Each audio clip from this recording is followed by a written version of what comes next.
नमस्कार। देश में कई समाचार चैनल कुछ दिनों से लगातार खबरें चला रहे हैं कि आसमान पर महंगाई जा चुकी है, दालों की कीमत काबू से बाहर जा रही है, टमाटर और आलू के दाम आम जनता को परेशान कर रहे हैं और सरकार कुछ नहीं कर रही। डीडी न्यूज की टीम कल से ही तमाम बाजारों का दौरा कर रही है और इस दावे की हकीकत जानने की कोशिश की। क्या कुछ निकला हमारी पड़ताल में, वो थोड़ी देर में आपको बताएंगे, लेकिन कुछ सवाल ऐसे भी हैं जिनके बारे में सच्चाई जानना जरूरी है और इसीलिए जानना जरूरी है महंगाई का सच।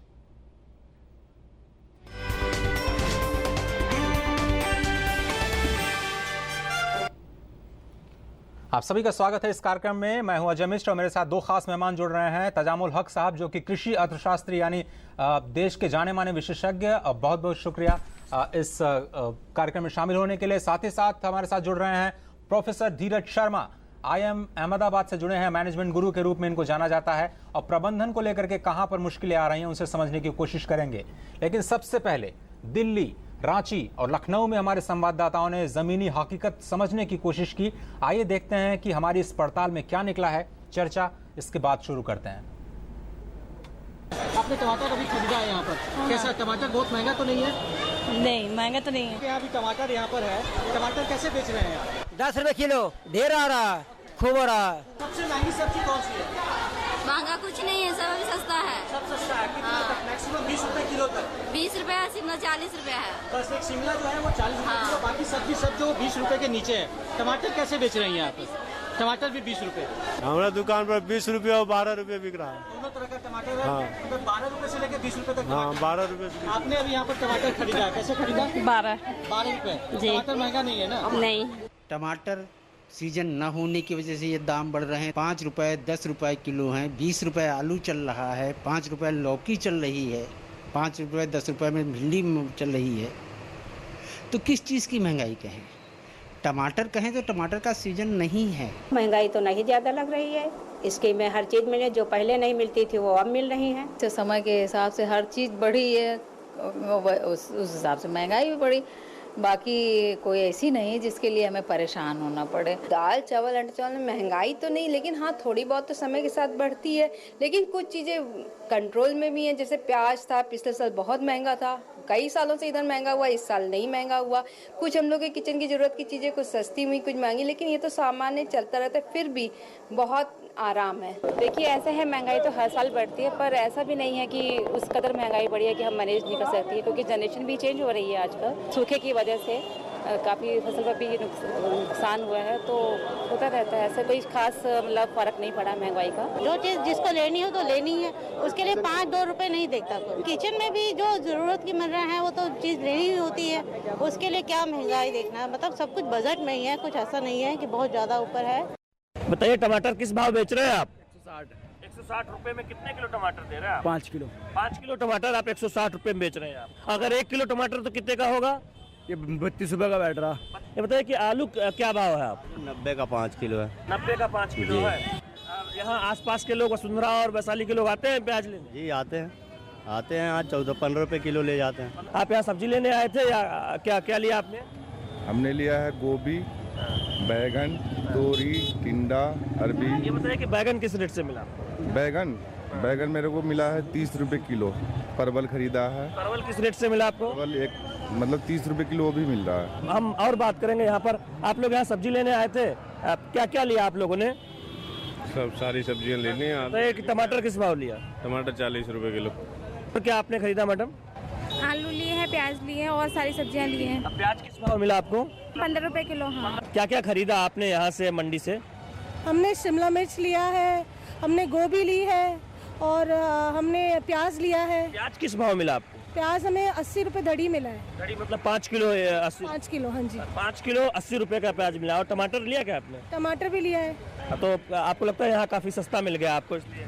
हाँ, रीजनेबल रेट्स हैं यहाँ पे। मंडी के जो रेट्स हैं वो रीजनेबल है, दूसरी मंडी के मुकाबले या दूसरी मार्केट्स के मुकाबले यहाँ पे रीजनेबल रेट्स हैं। हम इनसे पूछते हैं कि यहाँ पर ये जो प्याज बेच रहे हैं किस कीमत पर बेच रहे हैं। 2 अलग अलग क्वालिटी के प्याज हैं। ये बताइए कि प्याज किस हिसाब से आप बेच रहे हैं? प्याज अभी तो मंदा ही है सर। ये 15 बेच रहे हैं, ये 12 रुपए किलो बेच रहे हैं। 12 रुपए किलो और 15 रुपए किलो प्याज बेच रहे हैं। तो ये आपने कुछ लोगों को सुना, अलग अलग राय देश के तमाम हिस्सों से। अब सीधे एक्सपर्ट्स पर आते हैं और समझने की कोशिश करते हैं कि इतना ज़्यादा वेरिएशन क्यों है। हक साहब, आप ही से शुरुआत करते हैं। इतना ज़्यादा अलग अलग जगह अलग अलग दाम क्यों है, इसके पीछे की वजह क्या है?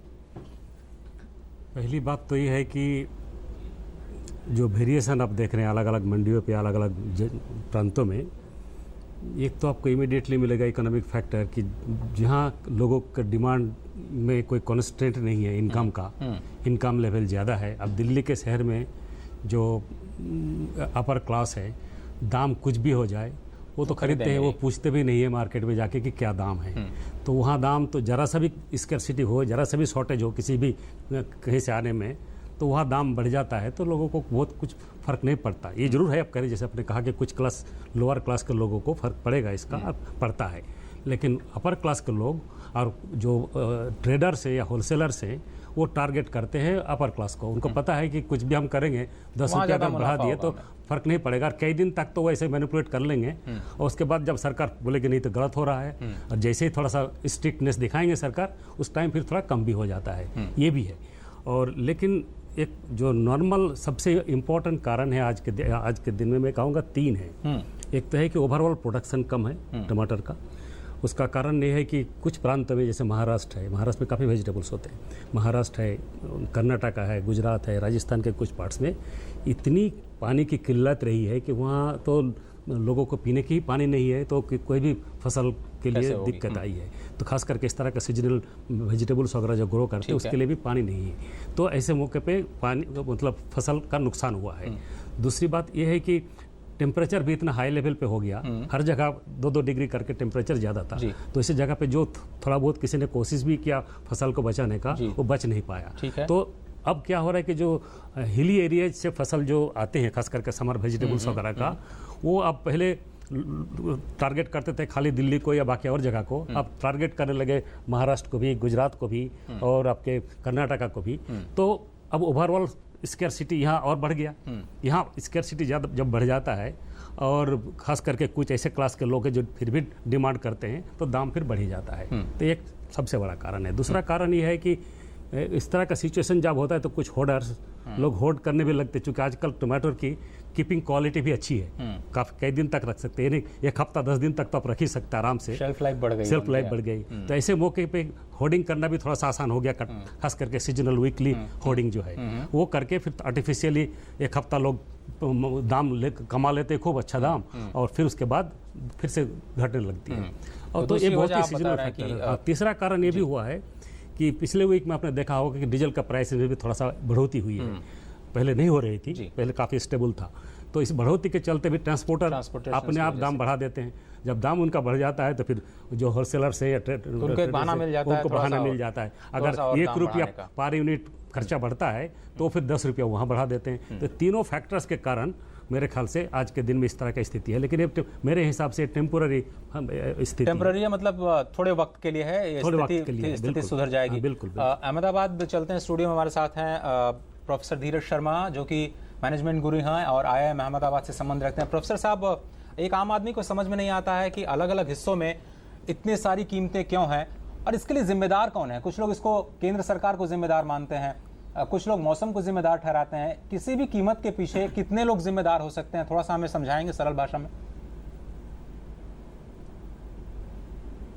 मेरे ख्याल से सभी लोग थोड़ा थोड़ा जिम्मेदार तो हैं, परंतु आप अगर देखिए कि कंटिन्यूसली सरकार की तरफ से तो एक पॉजिटिव एक्शन ही हो रहा है। आप देखिए दालों के हिसाब से अगर देखा जाए तो दालों का जो इम्पोर्ट है वो हमने पिछले 2-3 सालों में काफ़ी बढ़ा दिया है, जिससे कि एक बफर स्टॉक क्रिएट हो गया है। उसी तरह वेजिटेबल्स और अदर हॉर्टिकल्चर प्रोडक्ट्स अगर हम गिने तो उसमें भी शेल्फ लाइफ बढ़ा दी है, जैसे कि साहब बता रहे थे।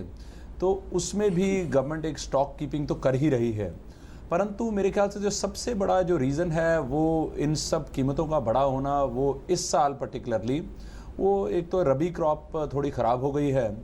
अदरवाइज आप हमारा अगर पैटर्न देखें पिछले 10 साल का, अगर आप पैटर्न स्टडी करें तो जून टू सितंबर हमेशा टमाटरों के प्राइसेस तो हर साल बढ़ने ही बढ़ने हैं। अब इसका रीज़न पर्टिकुलरली सप्लाई चेन है, फूड प्रोसेसिंग। अगर हम इंडस्ट्री को थोड़ा तवज्जो दें, उसको थोड़ा ध्यान दें, तो फूड प्रोसेसिंग से हमारा ये थोड़ा वेट जो है हमारे ऊपर कम हो सकता है। तीसरा, होर्डिंग जो है वो एक ये नेचुरल टेंडेंसी है कि आप अगर देखिए कि जब गोल्ड के ऊपर, सोने के ऊपर हमने ड्यूटी लगाई है, गोल्ड इंपोर्ट बढ़ जाता है जी, तो लोग स्मगलिंग भी बढ़ जाती है। उसी तरह जैसे ये प्राइसेस बढ़ने शुरू हुए हैं, उसी तरह जैसे जैसे प्राइसेस बढ़ने शुरू हुए उसी तरह होर्डिंग भी बढ़ती जाएगी। तो एक अगर इसका निष्कर्ष निकाला जाए तो ये सब लोग, supply chain, food processing, hoarding and अगर आप रिसेंट रिपोर्ट्स पढ़ें तो गवर्नमेंट साइड से भी और ज़्यादा मेरे ख्याल से एक बफर स्टॉक को मेंटेन करना, एटलीस्ट 10%। जैसे लेंटिल्स में अभी मेरे ख्याल से 1 लाख टन की बात हो रही है, तक हमारी 24 मिलियन टन तो हमारी कंजम्पशन है, तो 10% अगर बफर स्टॉक रखा जाए तो 2.5 लाख के करीब तो बफर स्टॉक होना चाहिए। तो मेरा ये मुआयना है कि ये सब लोगों की कंट्रीब्यूशन, उसमें गवर्नमेंट इंटरवेंशन, जो मैनेजमेंट इंटरवेंशन चाहिए वो improvement in supply chain, improvement in food processing and creation of more farmers markets and farmer companies, जिसे हम बोलते हैं कि farmer federations, farmer cooperatives is where the answer lies. बिल्कुल सही कहा आपने। जो कोऑपरेटिव मॉडल है वो हर जगह देश में सफल नहीं हो पाया है, और गुजरात एक ऐसा राज्य है जहां पर मैंने खुद कोऑपरेटिव सिस्टम को करीब से देखा और उसके जो फायदे हैं वो समझने की कोशिश की। आपके सूरत में मैं गया था प्रोफेसर साहब, और वहां हमने देखा कि देश का जो सबसे बड़ा एपीएमसी सेंटर है, कृषि बाजार, और देश का पहला कृषि बाजार मैंने देखा, वहां पर खुद जो कोऑपरेटिव सिस्टम है उसने 150 करोड़ रुपए का इन्वेस्टमेंट किया है। और जो केंद्र सरकार की जो पॉलिसी है, जो मॉडल लॉ है, उसमें भी यही कहा गया है कि जो एपीएमसी की आमदनी होती है उसको वापस बुनियादी ढांचे में इन्वेस्टमेंट करना चाहिए।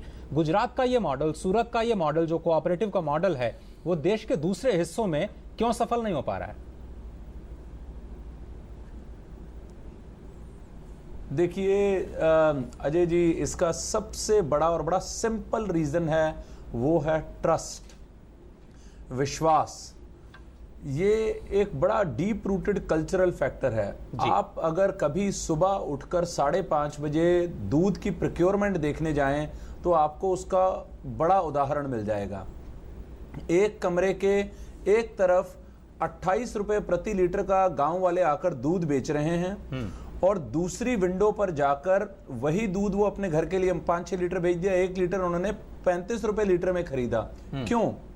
जब हम उनसे जाकर पूछते हैं कि या आप आपस में गांव वाले मिलके क्यों नहीं कर लेते, आपको एक फेडरेशन, अमूल या वेरका, मिल्कफेड की क्या जरूरत है, तो वो बोलते हैं कि वी ट्रस्ट, हमें विश्वास है कि वेरका है, पंजाब मिल्कफेड या फिर जैसे अमूल है, ये लोग एक सिस्टम बनाकर एक ईमानदारी की गारंटी देते हैं। Cooperative model can not succeed without the trust of the people. सब लोगों को मिल बांटकर एक विश्वास। अभी होता क्या है कि जब तक इनिशियल सरकारी फंडिंग आती रहती है, ये फार्मर्स मार्केट, ये फार्मर कंपनीज, ये फार्मर ऑर्गेनाइजेशन, ये फेडरेशन चलती रहती हैं। जैसे ही वो सेंट्रल फंडिंग या स्टेट फंडिंग ड्राई हो जाती है, लोगों का इंटरेस्ट उसमें कम हो जाता है। गुजरात में वो इसलिए नहीं हो रहा क्योंकि लोगों को एक बिजनेस और व्यवसाय बनाकर उसे लॉन्ग ड्यूरेशन में चलाने की आदत पड़ी हुई है। आप चाहे घरों की कंस्ट्रक्शन देख लीजिए, फ्लैट्स की कंस्ट्रक्शन देख लीजिए, कोऑपरेटिव मॉडल इस वेस्टर्न पार्ट ऑफ इंडिया में सक्सेसफुल है because of a long term vision and trust, विश्वास लोगों का एक दूसरे के ऊपर, एक फार्मर्स के ऊपर। तो फार्मर अगर एकजुट मिलकर चलें तो ये बहुत बड़ा एक आगे बढ़ावा मिल सकता है। जो आपने दो शब्दों का इस्तेमाल किया, उदाहरण दे दूं अगर हमारे पास टाइम हो, तो पंजाब में मैकेनाइजेशन की कमी नहीं है। हर दूसरे फार्मर के पास शायद ट्रैक्टर होगा जी, परंतु वो ट्रैक्टर की जरूरत है क्या? जरूरत नहीं है, और उनको वो ट्रैक्टर लेकर के गुजरात आना पड़ता है, और जो फसल है उनकी कटाई करनी पड़ती है। वापस आता हूं प्रोफेसर शर्मा आपके पास। बिल्कुल, एक रिपोर्ट देखते हैं। पिछले कुछ दिनों में जो दालों और सब्जियों की कीमतों में जो उछाल आई है, उसको लेकर के केंद्र सरकार ने किया क्या है? सरकारी भंडारों पर मोबाइल वैन्स के जरिए कम दामों पर जो दालें हैं वो उपलब्ध कराई जा रही हैं, उच्च स्तर पर निगरानी की जा रही है, दूसरे कई कदम उठाए जा रहे हैं जिससे जनता को राहत मिल सके। कीमतें काबू में लाने के लिए केंद्र सरकार की कोशिशें तभी रंग ला सकती हैं जब राज्य सरकारें सहयोग करें और इन कदमों का फायदा उठाएं। आइए देखते हैं रिपोर्ट, चर्चा पर वापस लौटेंगे।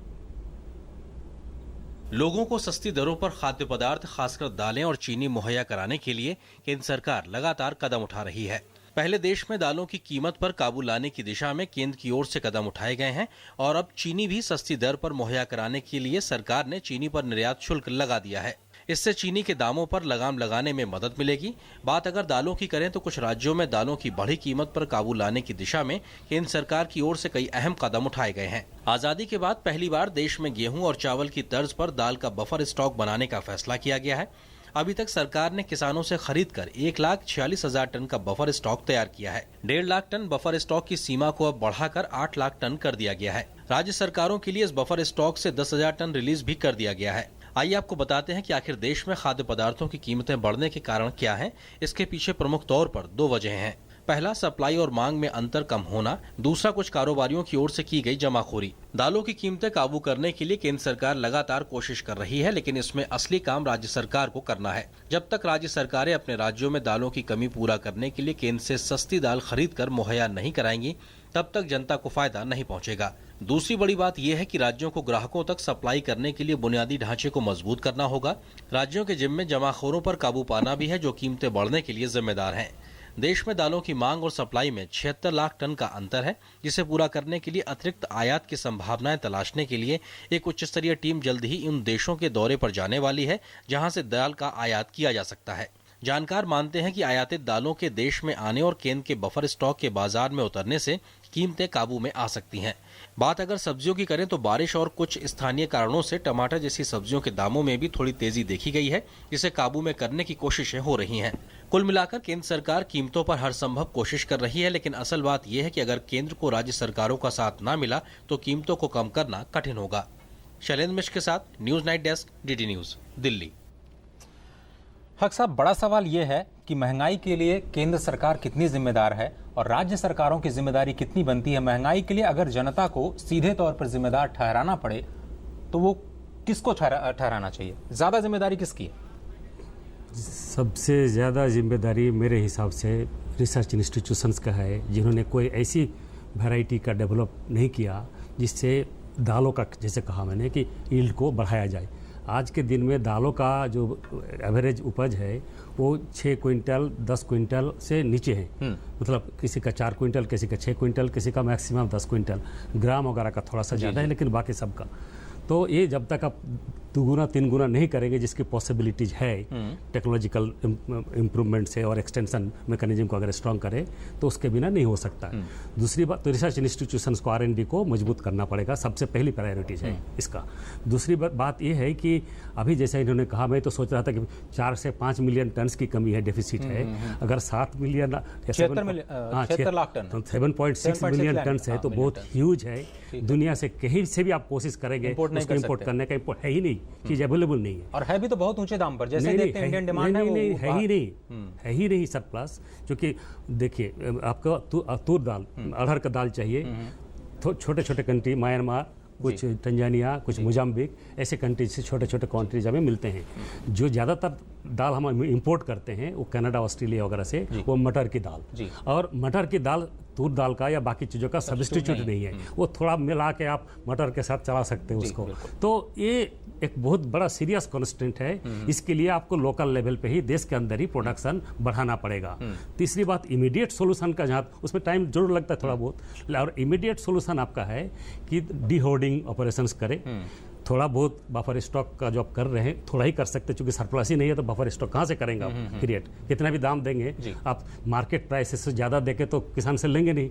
ये बात जरूर है कि मार्केट में जो फार्मर्स बेचते हैं वो अगर 30 रुपये में बेचते हैं तो वही होलसेल ट्रेडर्स 60 रुपये में बेचते हैं, और रिटेल्स में आते आते 100-150 हो जाता है। तो ये जो गैप है, प्राइस स्प्रेड है, इसको भी कम करने की जरूरत है। और उसके लिए हमारे मित्र ने जैसे पहले कहा कि एक कोऑपरेटिव्स का, फार्मर्स ग्रुप्स का एक बहुत बड़ा इंपॉर्टेंट रोल होता है, बेचने के लिए भी और मार्केट को स्टेबलाइज करने के लिए भी। गवर्नमेंट आज के दिन में तत्पर है। पिछले 2 बजट में आपने देखा होगा कैसे प्रोड्यूसर्स ग्रुप्स को एनकरेज किया जाए, कैसे ऑटोनोमस कोऑपरेटिव्स वगैरह के थ्रू से सेल्फ हेल्प ग्रुप्स को कैसे प्रमोट किया जाए, और फिर डिहोर्डिंग ऑपरेशंस करके प्राइसेस को कैसे स्टेबलाइज किया जाए। तो ये इतना ही हो सकता है जो गवर्नमेंट कर रही है। इससे ज़्यादा अगर कहेगी कि सरकार ये क्यों कर रही है, ये क्यों होने दे रही है, मेरे ख्याल से सरकार का काम नहीं यार, इसके बस में है भी नहीं। ये स्टेट गवर्नमेंट का भी रोल टेक्नोलॉजिकल इम्प्रूवमेंट में है, एक्सटेंशन में है। हर एक स्टेट्स में एक्सटेंशन सिस्टम करीब करीब कोलैप्स कर गया है, चाहे वेजिटेबल्स के लिए हो, चाहे फ्रूट्स के लिए हो, चाहे आपका दालों के लिए। दालों का अच्छा फिर क्या है कि दालों का जो रिलेटिव रिटर्न्स है दूसरे क्रॉप्स के कंपैरिजन में पर एकड़ इनपुट आउटपुट रेशियो के हिसाब से नहीं, एक एकड़ में जो दालों से इनकम आता है वो बहुत कम है दूसरे सिस्टम से, जैसे राइस व्हीट है या बाकी और कोई भी चीज़ें प्रोड्यूस करती फार्मर्स। तो आप क्वेश्चन है कि जब तक उस सिस्टम को बैलेंस को टिल्ट नहीं किया जाएगा उनके फेवर में तो कोई दालों का उत्पादन बढ़ाएगा भी नहीं। सर वो जो APMC का पूरा जो सिस्टम है एग्रीकल्चर प्रोड्यूस मार्केटिंग एक्ट का, मैं उस पर आता हूँ। उससे पहले अगर मैं शर्मा जी से ये समझना चाहूँ कि जो राज्य सरकारों की भूमिका है उसको लेकर के ये कहा जाता है धीरज सर कि जो जिन राज्यों में APMC एक्ट को अमेंड किया है वहां पर थोड़े दाम कम है, जहां पर ये संशोधन नहीं किया गया है या फिर जो राज्य सरकारें तैयार नहीं है वहां पर दाम आपको ज्यादा दिख रहे हैं।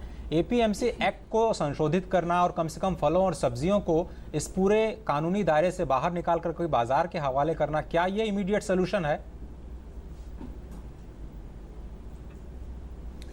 देखिए जो सप्लाई चेन, मैं तो वापस उस सप्लाई चेन के ऊपर जाऊंगा। मेरे ख्याल से सप्लाई चेन को अगर हम स्ट्रीमलाइन करेंगे जो कि APMC कहती है करने के लिए, उससे डेफिनेटली इमीडिएट बेनिफिट तो मिलना चाहिए।